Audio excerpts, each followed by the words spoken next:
Good day to everyone watching. My name is JC and I share spiritual truth so that we can learn to worship God in spirit and in truth. I'm going to start a series on the book of Revelation. I'm very excited about this. I have been studying this book for years, and every time that I read a book about this or watch a video on this, I still learn something new. There's so many layers to this book. Don't let that scare you off though. It's exciting. It's like when you watch a movie like Inception or Interstellar, and there's all these Easter eggs, things that are hidden, and you end up learning something new every time you're discovering a new mystery. It's like that. This is the first video in the series that I will make, and this video is just an overview of the entire book. It's not that confusing, trust me. I will simplify it as we go along. Since we got that out of the way, why should we as Christians actually study this book? Well, for one thing, it's written to us. We are the audience of this book. And for another thing, there's a blessing attached to it. Whenever there's a blessing attached to something, you know the devil's going to try and stop you from getting to know more about it. He doesn't want you to know about his downfall. He doesn't want you to know that these things are going to happen. He also doesn't want you to know about your own future. That's what this book tells us about. We as the church, we're learning about our own future. 2,000 years ago, God pretty much revealed the whole history of the church through this book. Not just that, but a lot of things that are to come. That's why we need to learn about this. It's addressed to us from God. It's a letter from Jesus to you.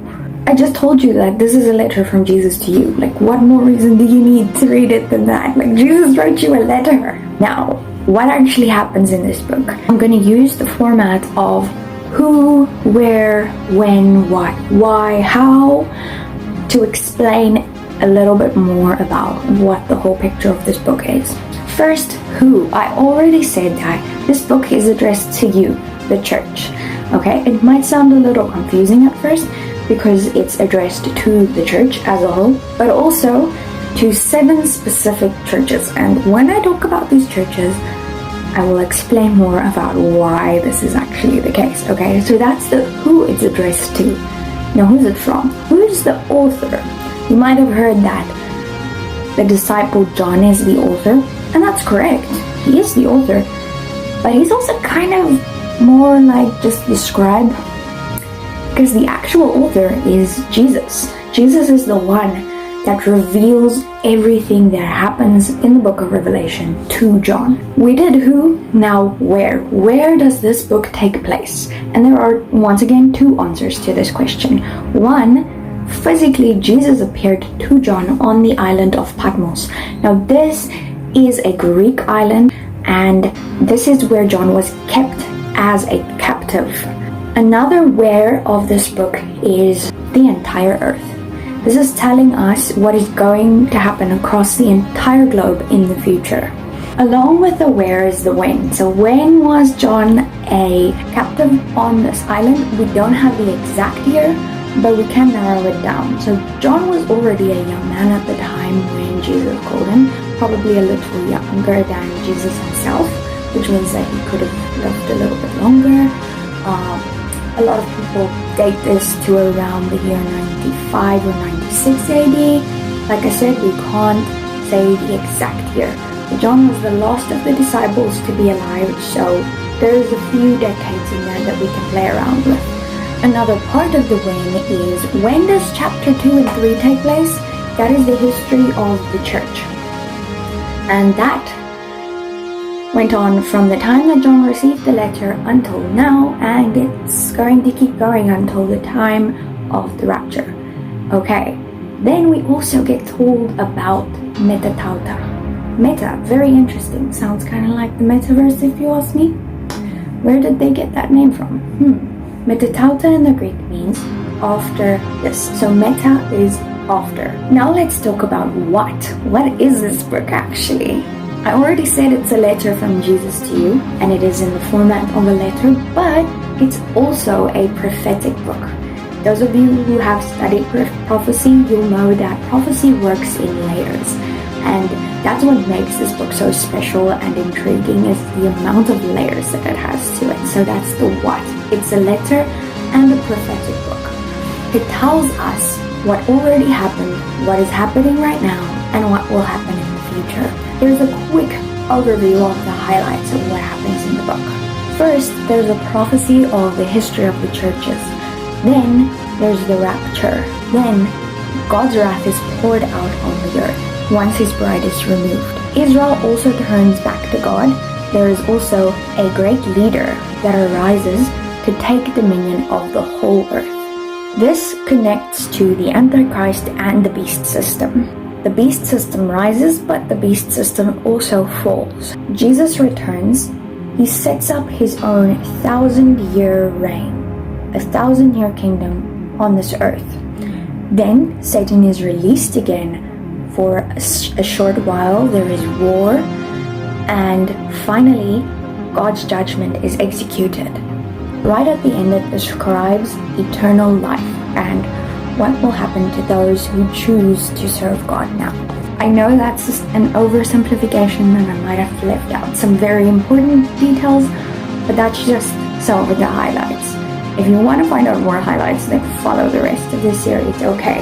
It's gonna go on for a while though, I just want to warn you about that. Then lastly, let's talk about the how. So how is this book actually structured? I already said that it's a prophetic book, and prophetic books work in layers that are interwoven with each other. And we see that these symbols are interwoven with each other and other parts of the Bible. This is the last book in the Bible. It's like you're watching a series and this is the last episode of the series.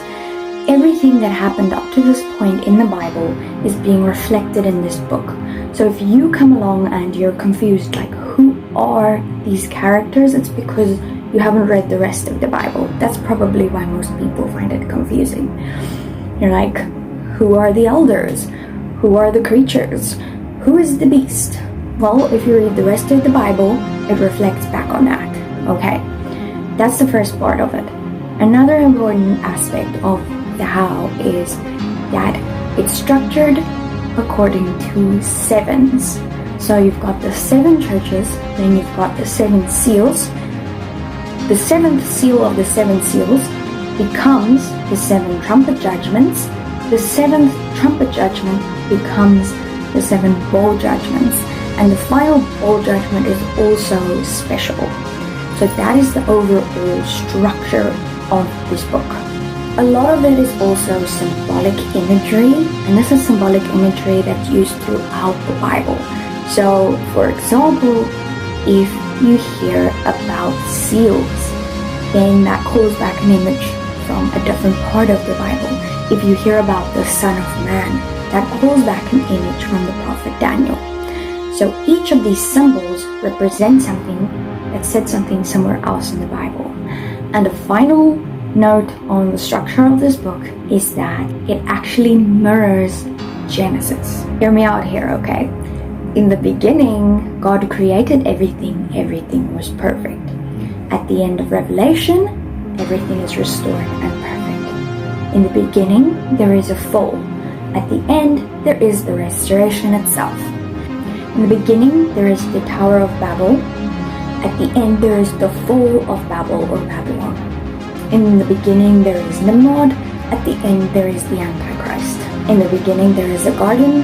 At the end, there is a garden. You're getting the picture, okay? I might elaborate on this at a later stage, don't know yet, but that is just mind-blowing and amazing.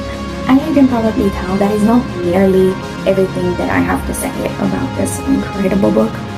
I will talk about each part of it individually in its own video. Each church of the 7 churches will also get its own video. I can't wait. Don't know about you guys, but yeah. I will be back soon, so have a good day.